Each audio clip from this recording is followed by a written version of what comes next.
Napoléon Bonaparte, le général.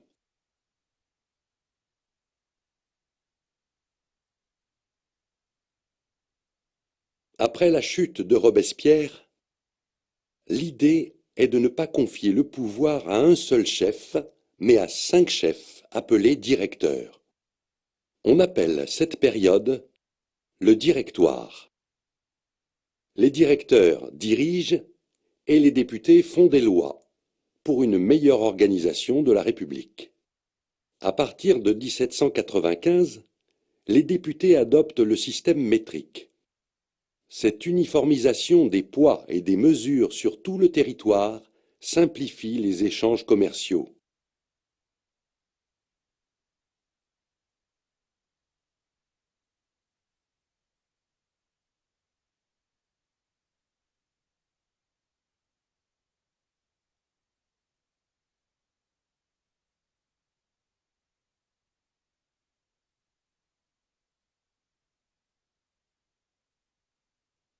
Mais pendant que l'organisation interne du pays se met en place, la guerre n'est pas terminée.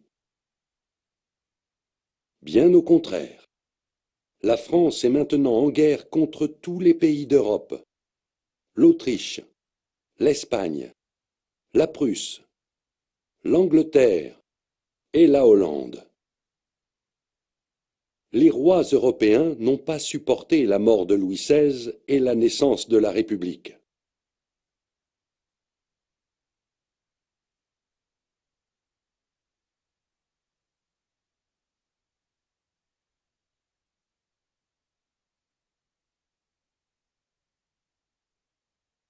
Depuis la bataille de Valmy, les armées de la Révolution ont gagné beaucoup de batailles.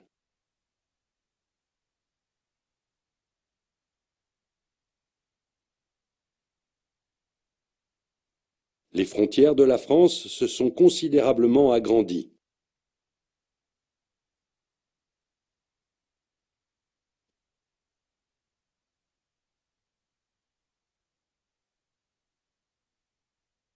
La Révolution et la guerre.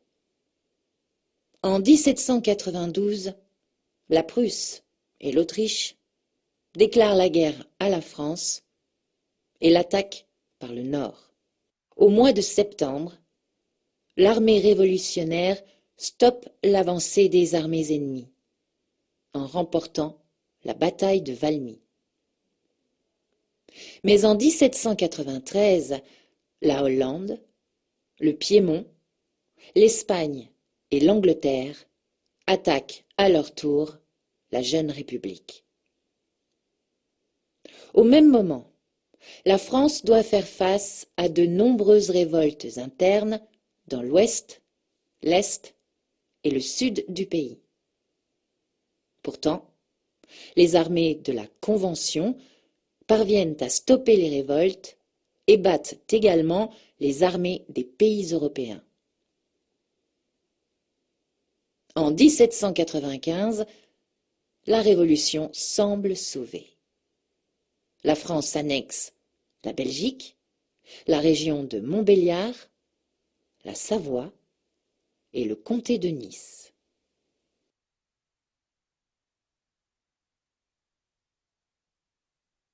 Mais le risque de la défaite est toujours là. Il faut donc trouver un homme capable de remporter une victoire définitive.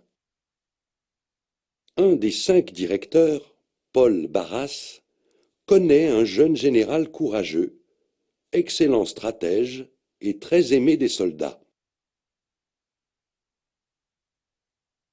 Le jeune général est nommé chef de l'armée d'Italie par le Directoire. Jusqu'en 1797, il gagne de nombreuses victoires contre les armées autrichiennes. En particulier, la bataille du pont d'Arcole, où il charge en tête, fait de lui un héros.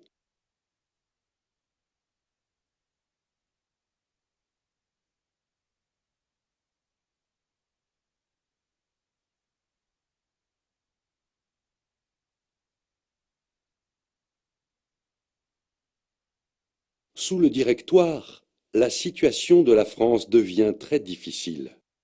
Les royalistes souhaitent le retour de la monarchie et organisent des soulèvements à Paris.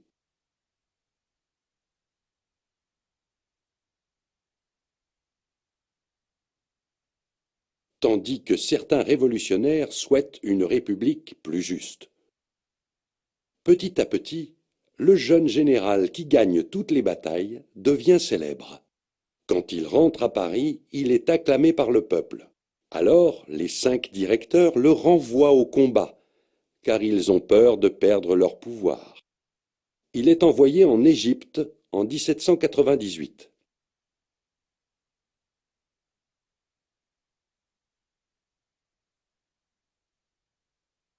Mais encore une fois, il remporte victoire sur victoire et se rend maître de l'Égypte très rapidement.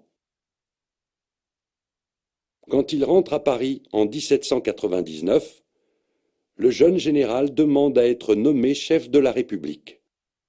Mais les députés refusent. Alors, il organise un coup d'État avec l'aide des soldats.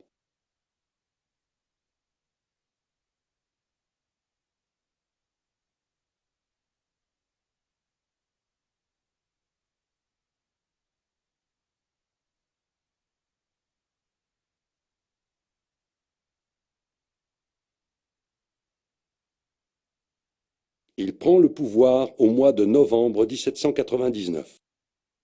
Ce jeune général qui prend le pouvoir par la force s'appelle Napoléon Bonaparte.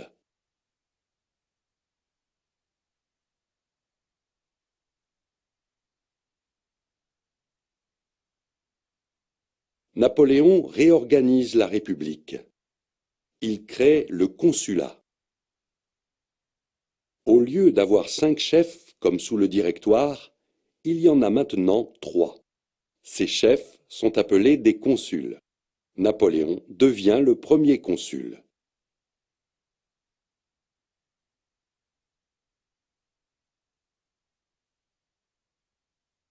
Et il décide d'avoir tous les pouvoirs, comme un roi. La révolution est définitivement terminée.